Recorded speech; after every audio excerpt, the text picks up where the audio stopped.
You ask Tiger to solve. This deals with linear equations with one unknown. The final result is x equals 6. Let's solve it step by step. Simplify the expression. Expand the parentheses. Multiply the coefficients. Simplify the arithmetic.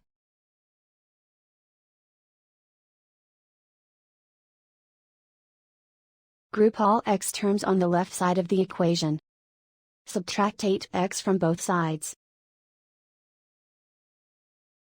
Group like terms.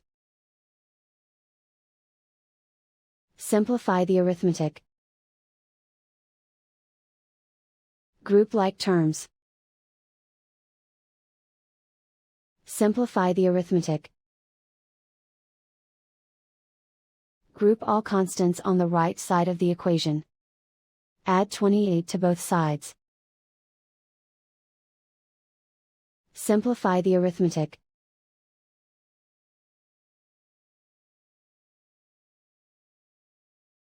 Isolate the x.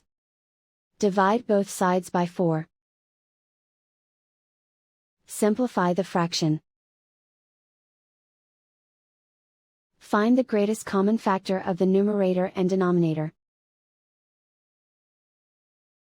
Factor out and cancel the greatest common factor. And so the final result is x equals 6.